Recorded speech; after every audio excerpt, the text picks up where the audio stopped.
Robinson Crusoe, Chapter 15, Part 2.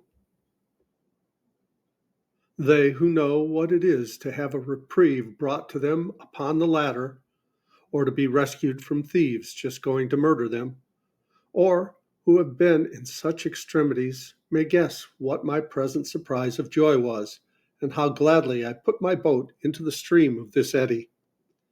And the wind also freshening, how gladly I spread my sail to it, running cheerfully before the wind, and with a strong tide or eddy underfoot. This eddy carried me about a league in my way back again, directly toward the island, but about 2 leagues more to the northward than the current which carried me away at first, so that when I came near the island, I found myself open to the northern shore of it, that is to say, the outer end of the island, opposite to that which I went out from.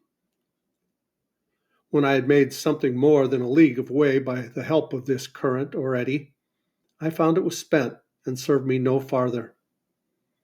However, I found that being between the two great currents, viz., that on the south side which had hurried me away, and that on the north which lay about a league on the other side, I say between these two, in the wake of the island, I found the water at least still and running no way, and having still a breeze of wind fair for me, I kept on steering directly for the island, though not making such fresh way as I did before.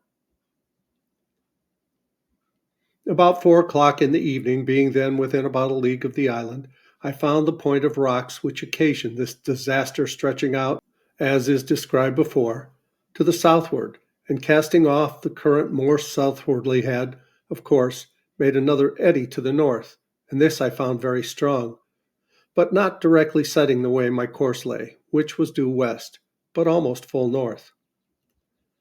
However, having a fresh gale, I stretched across this eddy, slanting northwest, and in about an hour came within about a mile of the shore, where, it being smooth water, I soon got to land. When I was on shore, I fell on my knees and gave God thanks for my deliverance, resolving to lay aside all thoughts of my deliverance by my boat, and refreshing myself with such things as I had, I brought my boat close to the shore in a little cove that I had spied under some trees, and laid me down to sleep, being quite spent with the labor and fatigue of the voyage.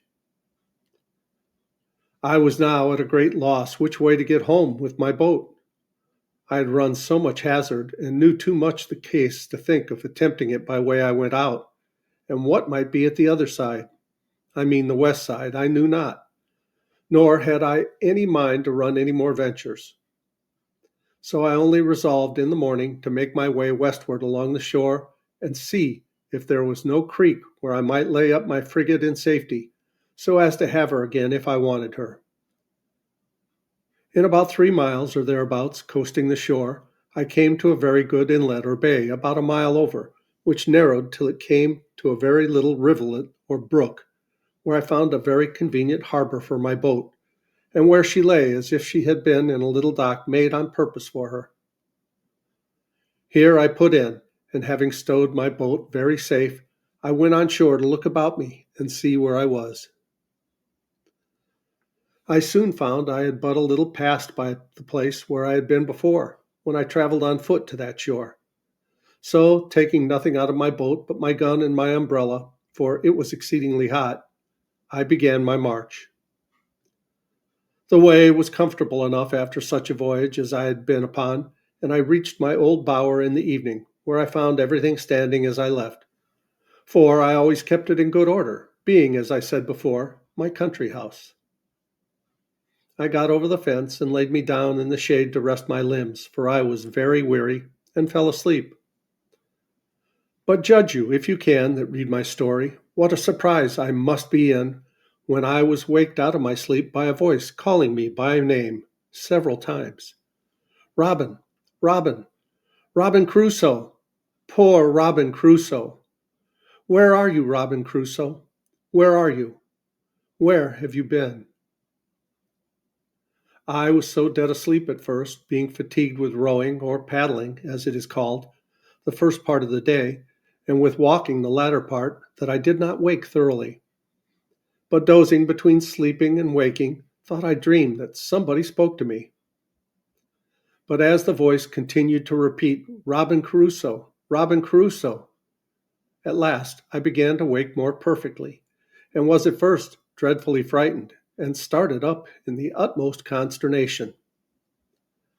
But no sooner were my eyes open but I saw my Paul sitting on the top of the hedge, and immediately knew that it was he that spoke to me. For just in such bemoaning language I had used to talk to him and teach him, and he had learned it so perfectly that he would sit upon my finger and lay his bill close to my face and cry, "Poor Robin Crusoe! Where are you? Where have you been? How come you here?" and such things as I had taught him. However, even though I knew it was the parrot, and that indeed it could be nobody else, it was a good while before I could compose myself. First, I was amazed how the creature got thither, and then how he should just keep about the place and nowhere else. But as I was well satisfied it could be nobody but honest Paul, I got it over. And holding my hand and calling him by his name, Paul, the sociable creature, came to me and sat upon my thumb as he used to do, and continued talking to me. Poor Robin Crusoe! And how did I come here? And where had I been? Just as if he had been overjoyed to see me again, and so I carried him home along with me. I had now had enough of rambling to sea for some time, and had enough to do for many days to sit still and reflect upon the danger I had been in. I would have been very glad to have had my boat again on my side of the island, but I knew not how it was practicable to get it about. As to the east side of the island, which I had gone round, I knew well enough there was no venturing that way. My very heart would shrink and my very blood run chill but to think of it. And as to the other side of the island, I did not know how it might be there, but supposed the current ran with the same force against the shore at the east as it passed by it on the other. I might run the same risk of being driven down the stream and carried by the island, as I had been before of being carried away from it. So with these thoughts, I contented myself to be without my boat, though it had been the product of so many months' labor to make it, and of so many more to get it unto the sea.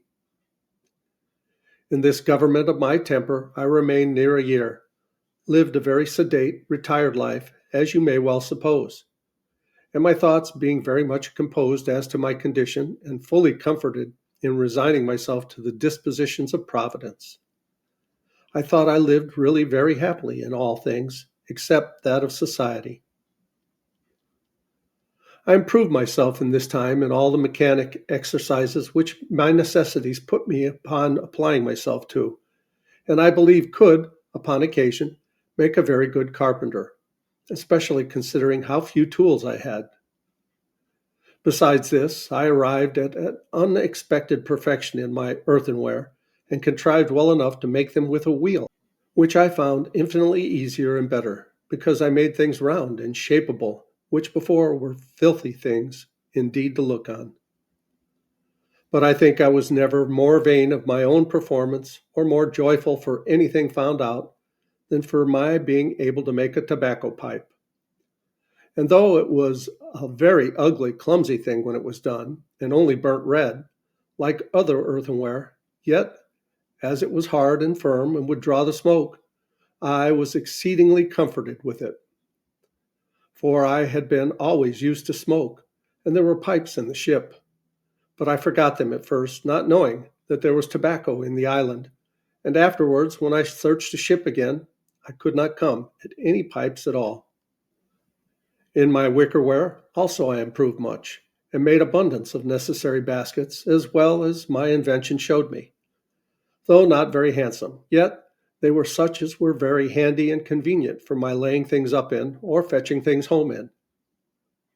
For example, if I killed a goat abroad, I could hang it up in a tree, flay it and dress it, and cut it in pieces, and bring it home in a basket, and the like by a turtle. I could cut it up, take out the eggs, and a piece or two of the flesh, which was enough for me, and bring them home in a basket, and leave the rest behind me. Also, large, deep baskets were my receivers for my corn, which I always rubbed out as soon as it was dry and cured, and kept it in great baskets. I began now to perceive my powder abated considerably, and this was a want which it was impossible for me to supply. And I began seriously to consider what I must do when I should have no more powder. That is to say, how I should do to kill any goats. I had, as is observed in the 3rd year of my being here, kept a young kid and bred her up tame, and I was in hope of getting a he-goat. But I could not by any means bring it to pass till my kid grew an old goat, and I could never find in my heart to kill her, till she died at last of mere age. And we'll start on chapter 16 in the next video. Please like, subscribe, leave a comment below. Thanks for watching. I love you guys. As Tigger says, ta-ta for now.